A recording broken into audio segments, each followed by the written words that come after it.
Welcome back to today's episode of Words of the Wise. Today I have Chief Les Brown from Wickenburg PD in Arizona. He has almost 34 years experience in law enforcement and has spent almost 11 years as Chief of Police.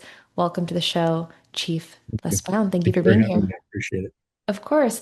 So I always love to give a shout out to any hometown agencies. Obviously, anyone that knows me knows that I was born and raised in Arizona. So it's always really fun to have a local agency here on the podcast. So thank you for joining and representing the state of Arizona, but also Wickenburg. Absolutely. It was great. Thank you. So 34 years, has it flown by or does it feel like it's been 34 years? I think it depends on the day. Um, some days it's pretty amazing to me that I've actually lasted 34 years in the career. I think the first looking back, I think in most cases it seemed like it did fly by. I can tell you, this last 10 years as chief, it's flown by quickly. Mm. Very surprised. I was when I looked when they gave me an award for your time in service. The town did for time at the as an employee, and I thought, holy cow, 10 years. That's what really went by. But for the most part, I think there's I look back and think it was a good career. I had a taste of pretty much everything, so I'm still enjoying myself, which is why I'm still here. If I didn't, then it'd be time to pass the reins to somebody else. What do you think the secret is to having longevity in this career and making it 34 years and still loving what you do? Well, I can tell you there's a lot of challenges that,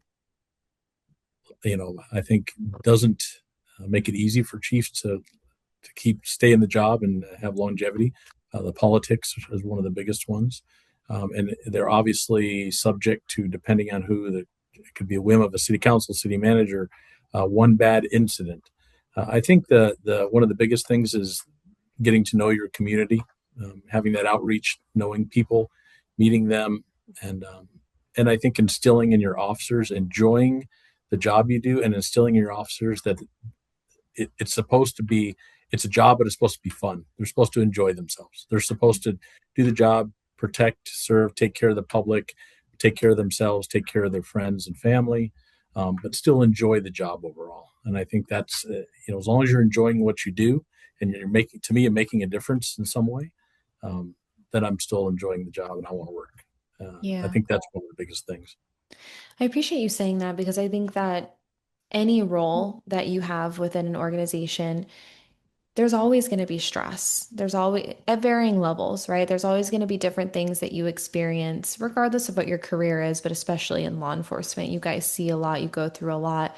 But to have a counter to that and a reminder of why you do the job and putting yourself out there to have positive interactions with the community, to smile, to laugh, to try to counter that. Because if you don't do that, then it's 100% stress all the time. And I was just having a conversation yesterday about this. It's almost like a light switch, and if it's 100% on and you're always stressed out all the time, you're going to burn out. There's no way that you can sustain that for 34 years. And so reminding yourself why, but then also putting yourself in the way of positivity.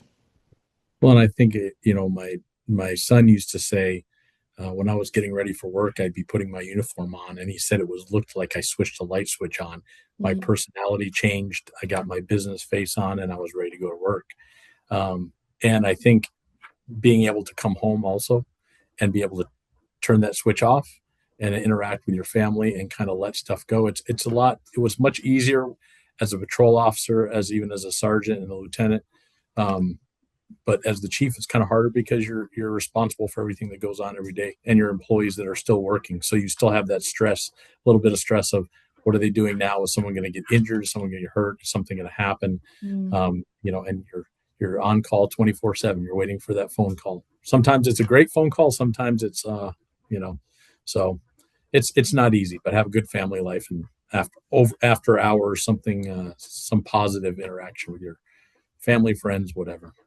Do you think that's something that you instilled in your family? Because you shared with me that you have a son that is also in law enforcement. Yes, he worked for Phoenix. I think so. I think uh, the biggest thing I tried to instill in him, obviously, and honestly, to tell you the truth, I didn't want him to be a police officer. That's just the stress for me. Yeah. Because I worry about him, obviously. Um, but I knew that he was going to be. I just knew that that was his personality, which same as my personality. And I was like, yeah, he's going to be a law enforcement officer. But I tried to instill that you need to, well, lessons that I learned, I didn't learn it quick enough, unfortunately. It took me a while where I tell him, you need to communicate with your spouse or communicate with your family. Don't keep it all inside. Let that stress out. Have conversations. So I think he's doing better than I did originally, so which is good. Makes me more Yeah, happy. that's good. He's learning from you. Hmm. I will say most chiefs that I've talked to were hesitant when if or when their children decided to enter into this profession too. I think that that's normal because you want to protect them Yeah. from, some of the things that you went through. But I think by you being able to mentor and pass on words of wisdom, that's helping them to, set themselves up for success in maybe ways that you didn't have the opportunity to. So, um, I think that's really interesting that most people I talk to, they're like, yeah, I don't know. I don't know if I wanted them to do it. Yeah, and now it's funny because I say I tend to live vicariously through him. Although he'll tell me the stories, and Mm, like, yeah, I remember doing that and having fun and enjoying that and enjoying the job. And not that I don't, but it's just a different type of work. I yeah. miss some of the fun, easy, non-stress. Just go out and do your job. You're only supervise yourself. Do you know what's so funny is that I think sometimes we're in such a rush to get to the next thing.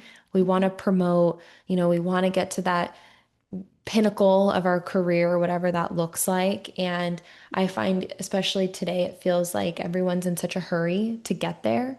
And when I look back on my life, there have been so many moments where, just like you said, I kind of wish I would have slowed down a little bit and I would have enjoyed those moments and I could have recognized that some of those moments were going to be the most fun I've ever had in my career. And I didn't because I was so focused on like, what's next? How do I get to the next thing? And so, whenever I work with academies, I try to talk to them about that of like, hey, like it's great to have goals. You should, work towards achieving the next thing for sure, but also be mindful, be present, enjoy what you do, slow down a little bit. You're never going to be this young, full of energy, like ready to learn, and some of the most fun things that you do, you only recognize it when it's in the rear view. And I wish I would have slowed down a little bit. That is the truth. That is the truth. Yeah, you tend to get focused on the future and not enjoy the present. Yeah. I want to talk a little bit about your career. So, you've been in leadership for a long time. You've been chief for almost 11 years. And then previous to that, you worked for another organization as well. What do you think is the most important leadership skill to have? And how can the young people start developing those skills early? Do you have any advice when it comes to leadership? Well, there's a lot involved. Leadership's a very large package of different types of personality, your goals, your ethics. I think the first thing is that always maintain your ethics. Uh, you never want to, you basically, your legacy is starts from your reputation and your ethics. If Mm, you sacrifice those for anything, um, that stays with you forever. It's always, it's funny that they'll always remember the bad. It's not very often they remember the good. So when you and your troops, your people who work for you, remember that as well. The time that you've didn't go to bat for them because you either bowed down to something political or something where it wasn't the best decision that you should have made. And I'm not saying that everybody. There's times when sometimes you're forced to because of some type of politics, but I think for the most part, if you stay true to your beliefs and your ethics and your goals, that you want to take care of your people, that you want to make their life and job easier and better. I think that's a good start. But that, yeah, I always believe that you create your legacy. So starts with day one that you go to work, Yeah. and and you know I was going to say that it sounds to me like that's something where you don't have to wait to be a formal leader in order to do that, that that's something that you can do, like you said, from day one. And you can, I'm going to put this in quotes, but I think a lot of people say these words of, protecting your name and making sure that you do the right thing, even when no one's watching. And I think sometimes when we talk about leadership, a lot of times people think that you have to wait to get promoted in order to start developing skills or to present yourself in a way that leaders would. And I think that you can be a leader in all different seasons of your career. And so I appreciate you saying that, hey, you don't have to wait to be a sergeant or a lieutenant or a chief. You can start right out of academy operating in that way and presenting yourself in that way. and a lot of times that's what the leaders are looking for. Also, when you're looking for field training officers for future Hmm. recruits, you're looking for that leader who may not be they're not at a sergeant level yet, but they've already shown you that they are that they can do the job with a high degree of ethics and capability, and um, that's the person you want training your new recruits to show that, be that example for them. uh, Yeah. and, and those are the ones, unfortunately, a lot of times those are the ones you want to see promoted to sergeant and to lieutenant, and a lot of times they're enjoying themselves so much fun, having a great time, and being a great officer that they may not want to get promoted, and it's a struggle because you really want them in those different roles to move up and to expand their sphere of influence, and to teach other people, other officers. Do you think that FTOs set the culture? I think that they do.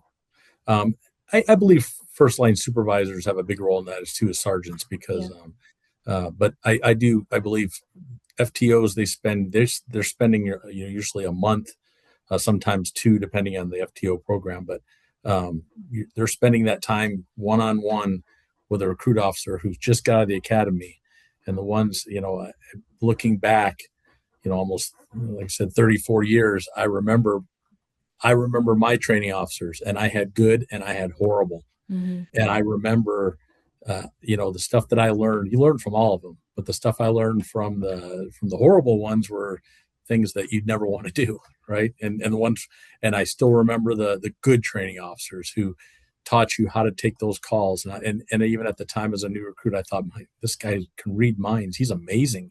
He knows all this stuff, and to realize it's experience. So those are good. That's what you want. I think they do set the culture for the department and for the new officers coming in. Yeah, and I think that there are a lot of leaders who are looking and they're being more selective with who they place in those particular roles for that very reason. Because almost every chief I've talked to has said the same thing. They're like, man, like we had some really good and we had some really bad. And how can we learn from that? And how can you place the right people in the right places to set the organization up for success and to create a positive culture? And I've also had a lot of conversations recently. I'm curious to hear your opinion on this, but a lot of chiefs are looking at how can we start developing our people earlier rather than waiting to promote them and then train them? How can we train them early so that when we do have a position available, they're ready to plug in? And of course, there's always going to be ongoing training, but Right. is that something that you guys are looking at? I know you do like ongoing leadership training monthly with your team right now. Are those conversations that you're having of how can we start developing leaders earlier? Yeah. So we also look at, we have and a lot of places do this, but they have programs for like officer in charge positions where if a sergeant out, and you don't have that coverage, you can have an officer in charge to take that role. And I think that's a good program to develop. Some places just stick an officer in who's got some time on. That doesn't make them a good supervisor, a good leader. And sometimes, often you get the younger, even the officers who may not be the senior officers in the squad, but they're the natural leaders. The Yeah. people just gravitate to them. They listen to what they say. They listen to their orders. And those are the ones you want to start early, get them those leadership classes, get them training classes. So when you do have a sergeant opening, like you said, or you have another opening, you can put them in. And they're, unfortunately, I will say, they're not as they're not as prevalent as it used to be. They're, I think that, and I'm sure chiefs have talked about this. I saw you've interviewed like 300 chiefs, so there's a lot of probably opinions out there. But the culture's just changed in law enforcement. I think it's just different now, and it's more difficult, I think, to find those people. So when you do have one, uh, spend a lot of time, and if you have a lot of money, whatever you need to do to get them the extra training and advantages that they can have, because they're going to be the future of your department, I think. Yeah, I do want to talk about what you just said about how a lot has changed in law enforcement. Yes, yeah. Can you talk a little bit about that? And we can, kind of put this in the context of wellness as well. What Mhm. have you seen over the last 40 years, or excuse me, 40, Ooh, 34? Not maybe yet. when I leave, but I'm Yeah. trying to. Over the last 34 years, what have you seen that have been some of the biggest changes in wellness? I know we talked a little bit about technology earlier, so can you give us a little bit of insight? Well, there's a lot. That's a very broad field. Mhm. I think it starts with just who are you recruiting.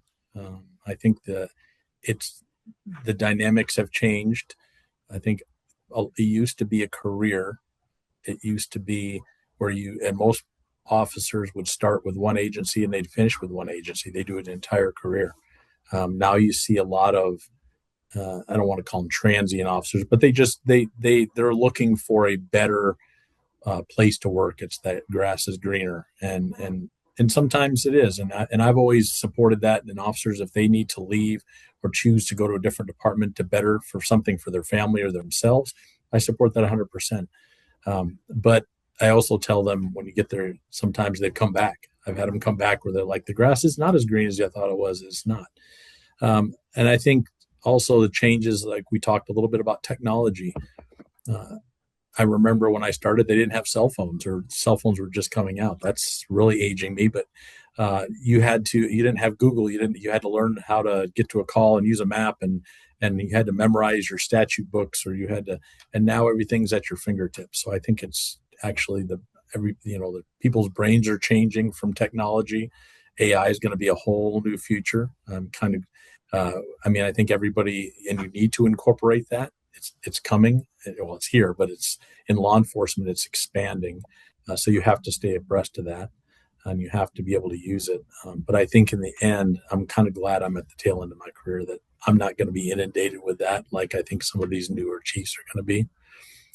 And just, I think we talked about a little bit about wellness and the stigma behind needing help. Critical incidents, you don't see the we didn't see the ramifications that how officers, the suicide rates now in officers. I don't know if they're increased as much as, or they're just more prevalent, and it's in the media. It's you hear about it more often, which I think is a good thing. In a way, you want that out there and realize there is a problem, and different ways to address it. So I think, but now I think we're slowly moving away from the stigma where it was 30 years ago, where you never wanted to get help. You never wanted to admit that there was an issue.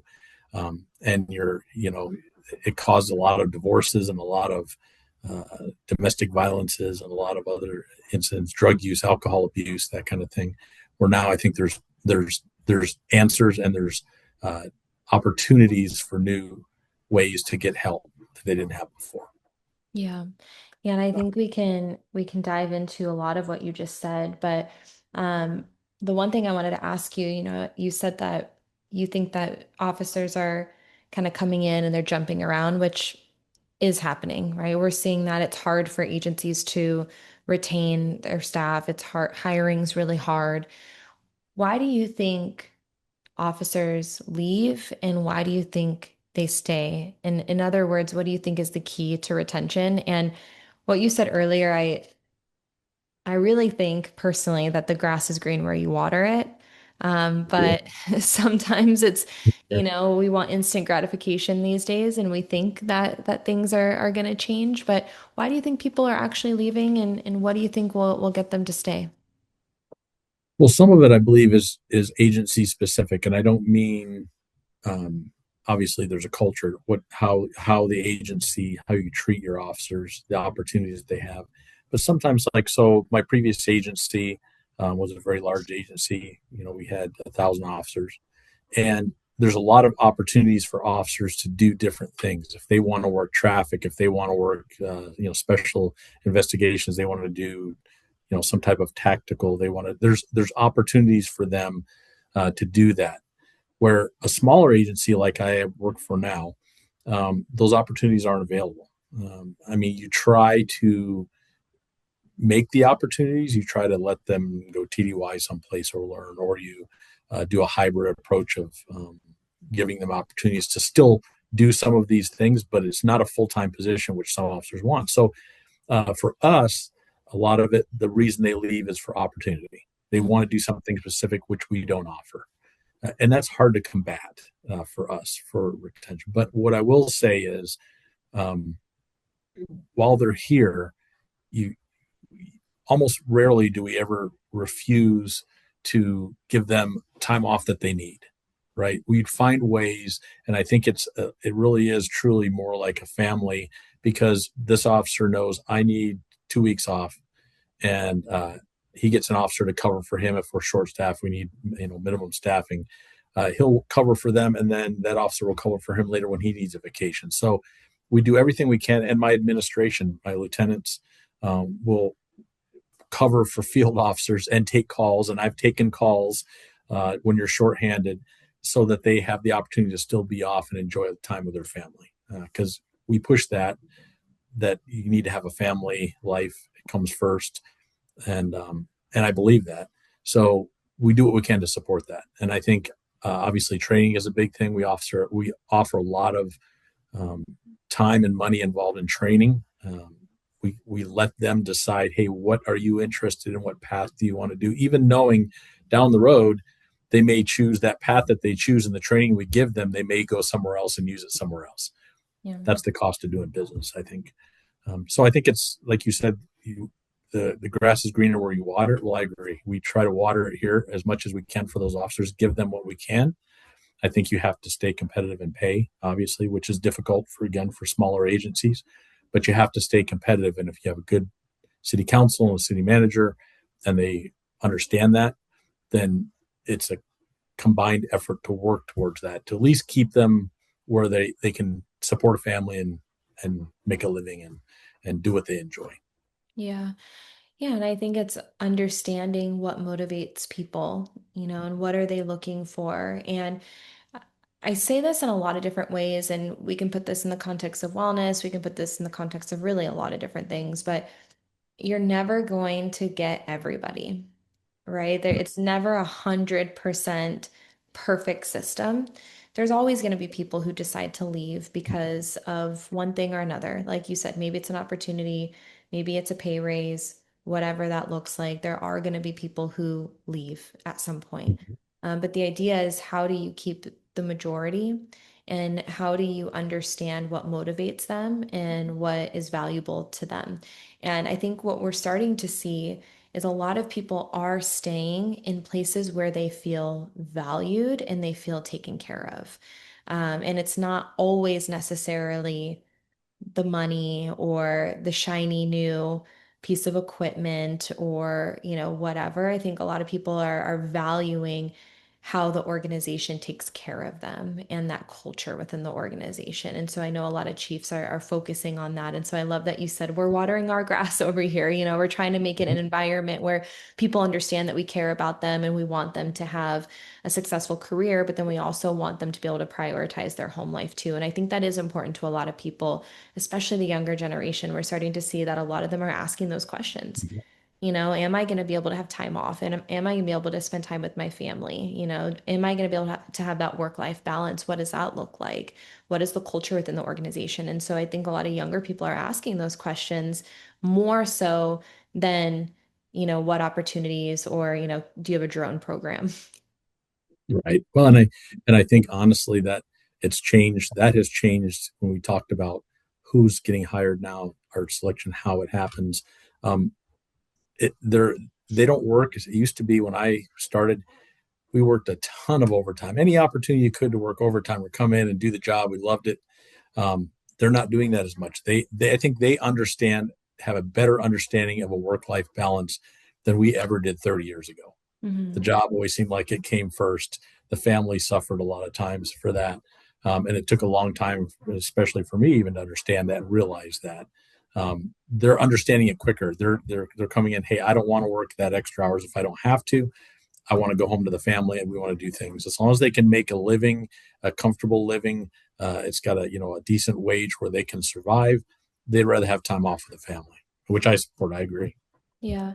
And then the last thing we talked about was, the impact of this career on your mental health. And obviously, it's always been there, but the stigma was more prevalent back in the day. I'll put that in quotes, like back in the day. Um, Yes. and, obviously, there's more education, there's more awareness, there are more resources available. Can you talk a little bit about the impacts that this career has on mental health? And kind of going back to technology, do you think that technology is making it harder, or do you think it's making it easier when it comes to mental health? Obviously, there's, Mm. the training and there's the educational component, but do you think that technology is impacting mental health as well? Uh, I think in ways it is.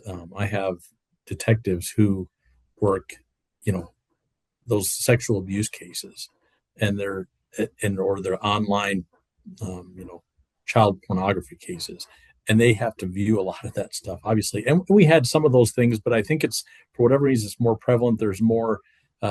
We use technology, body cameras. You're reviewing body cameras now that you're at a critical incident and there's a crash, someone died or something like that, and you're reviewing those cameras for reports, and now you're seeing those images again and again, where before you didn't have that. You just had to do it from memory, your report. So I think, yeah, I think in some ways it has a negative. It's obviously a necessary evil, the way the world is changing, but I think it does have an impact and a negative impact on officers.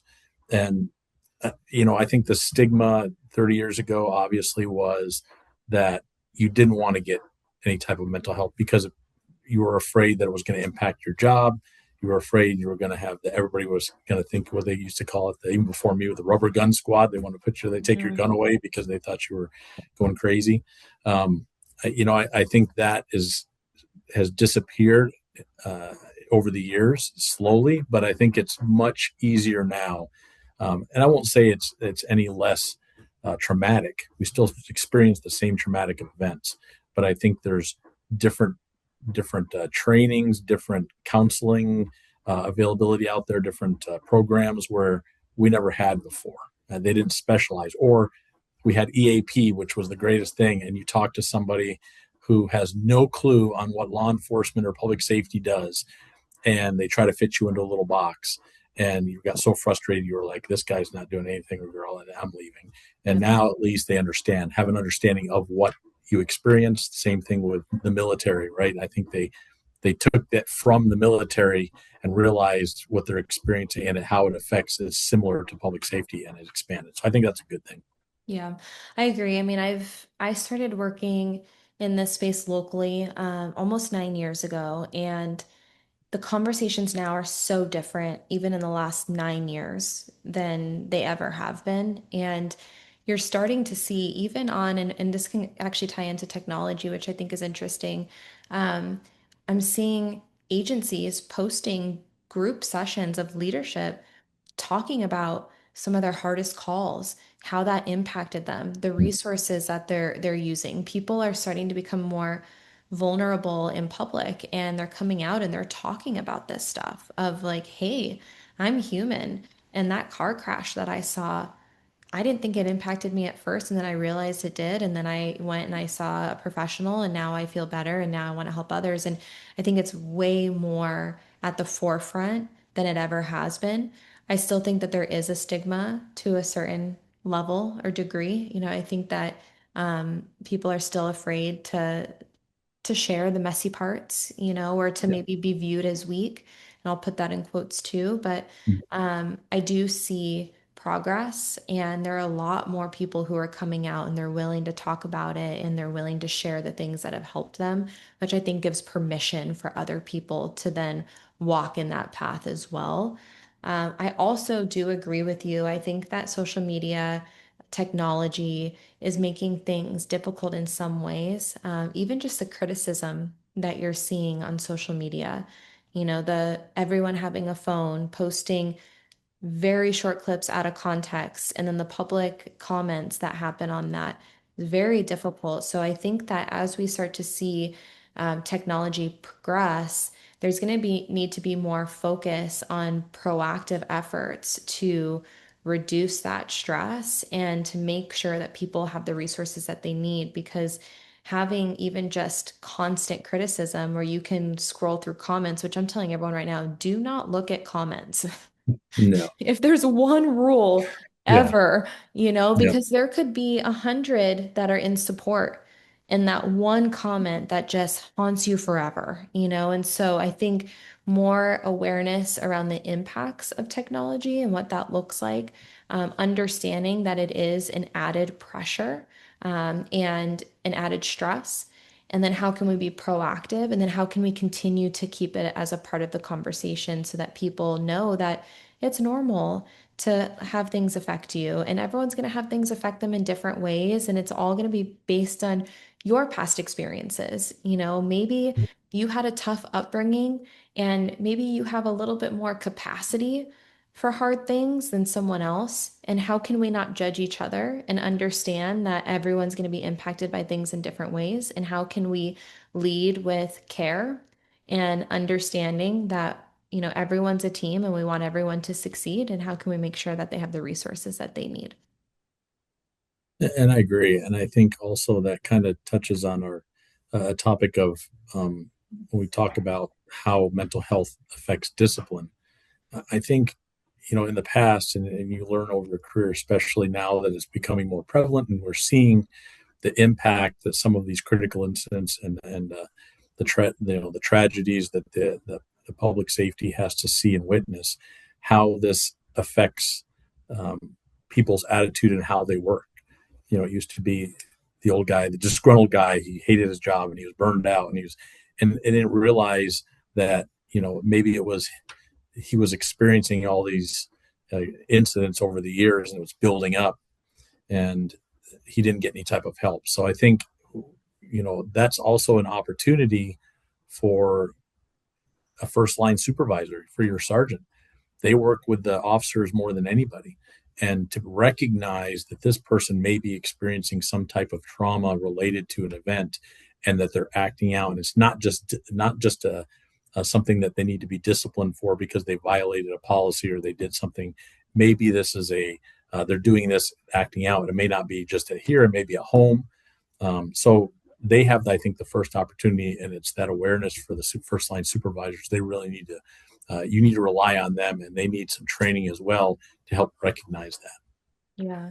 Well, and I think it goes back to what you were saying before of like, how do you get to know your people as much as possible so that you can identify some of those early signs?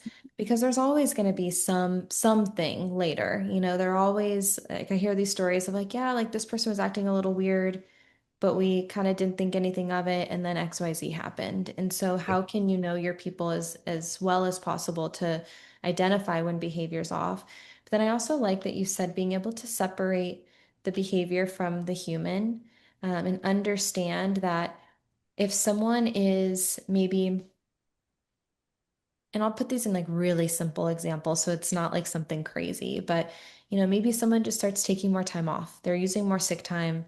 They don't normally do that. Maybe they start acting out a little bit, they're a little bit short, maybe have a little bit of an attitude, and that's really not normal. Instead of, like you said, judging and being like, wow, this person's really not acting right, asking the question, why? Why is this happening? Are they struggling at home? Are they burnt out? Do they need time off? What does that look like? So I like that you said, hey, understanding that sometimes the behaviors, there's something under the surface that needs to be addressed. And it's, Yeah. obviously we hope that there aren't going to be big big repercussions or, big behaviors that we can catch that early. But hurt people, and we see it Yeah. all the time. So how can we address the human behind everything? And if you're helping them, in some cases, save their career, Yeah. they don't realize they're doing it, or they need that help. And sometimes you need to make the decision, um, to get them help when they choose not to, in some cases, because you're trying to save, not only you're save the person, but you're trying to save their career as well in Yeah. some cases. So, like you said, catching it early, sometimes that's the key. And it's hard sometimes, but I think if you have your support, especially at a chief level, it's easier at the size of my department now. But when you have 1,000 officers, some of these bigger agencies, you don't see these people. You have to rely on your sergeants and your lieutenants and your those under you that actually give you that information, give you that advice that, hey, something's going on, Yeah. and give them the abilities and the training also to recognize it and to support them. Yeah. Yeah, and I know that you guys are really focusing on that now of, how do we support our people? What does wellness look like? How can we continue to develop and grow within the organization in a positive way? Can you talk a little bit about what's on the horizon for you guys? What are some of those areas of focus that you're looking towards in the future? Yeah, I think we've been trying to develop a comprehensive wellness program. We just literally had some training for some mental health training for the officers on ways to reduce stress, ways to identify that you might need a little bit of help, and some offering some resources, as well as developing like a physical fitness, realizing you have to tie in the body as well. Mhm. This job is very physically intense, obviously, and when you can tell if you don't stay marginally physically fit, you start injuries start to pile up. You start getting injured, and those injuries can last a lifetime. I mean, the more physically fit you stay over your career, the less chance and the more you're going to enjoy your retirement. You're going to be able to do things and not be stuck at, you can't walk, can't run, can't do anything anymore. So we're encompassing that, developing some type of physical fitness program that will eventually offer, maybe time off or something like that, depending on if you maintain certain levels. So, we had it in a larger agency. It's more difficult in a smaller one, obviously, just because of the time involved, the number of people, and obviously if there's some type of anytime there's some type of either monetary or compensation awarded to that, you got to make sure that you have that available. So, but that's on the horizon. That's what we're looking forward to, because I recognize you want to keep these guys physically and mentally fit, and they, especially in a community like this, where I think the median age is like 65. It's a bunch of older folks. You focus on making sure that the level of service is at a high level for these older folks, because they're a lot more demanding a lot of times. Things that you would never do in a large department, you end up doing in a smaller department. And so we try to keep them physically and mentally fit so that they can provide that service, and and keep the department's reputation high, which is what we want to do. I love it. Thank you for sharing. My final question for you is for that younger generation. What words of wisdom would you share with them that maybe you wish you would have known when you were younger? Well, I thought about this, and I think for me, it's a little bit different, because so when I think that my topic would be going for the right reasons. Why are you doing the job? Is it for the right reasons? So understanding what the job entails before you go in, do a little research. I will say we had what I liked is we had a day before our academy started, the weekend before, you invited the spouses and the family to the academy, and they go an overview of what your recruits going to experience in the academy, what life is going to be like when they're on FTO, what life is going to be like when they're on the job. So they actually educated the family on to help support them through the academy through that, which I thought was a really good idea. But understanding what the job entails from the very beginning, because it used to be, like I said, it was a career, and you went in, you knew that I always wanted to be a law enforcement officer, and I loved my job, and I spent more time at work than I did at home, because I shortened vacations because I wanted to go back to work. Uh, you don't see that. A lot of people, it's just a job anymore. So if you're just going to take that as a job, and not that they can't do a good job, but understanding what's involved in that, that there's going to be there's going to be trauma that you could experience. There's going to be people yelling and spitting and being angry, and you're going to have to deal with people on their worst days where it may be hard to maintain that, your ability to be positive. Um, so understanding that that's part of the job, and being able to understand that that's what's coming with it, and it's not just hey, I get to drive fast, I get to I get to go shoot guns, I get to do whatever. That there's a lot. You're what we used to call it, a high level paper pusher, report writer. I mean, that's mostly what you did, is write reports and take silly calls.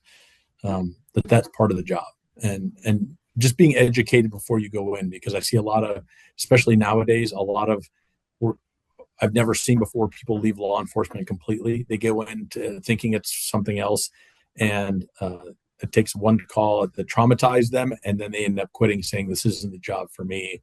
I'm going to go do something else." And it's and they've already experienced that, so that trauma may hurt them over the years, even though they're not in law enforcement anymore. So I think my advice would be is just make sure you do your research, do some ride-alongs, understand what the job entails, and talk to some other officers who've been on for a while, what's good, what's bad, and make sure that's a good decision for you, that that's what you want to do. Thank you. Thank you so much for coming on here and representing Arizona and Wickenburg and sharing all of your wisdom. I really appreciate it.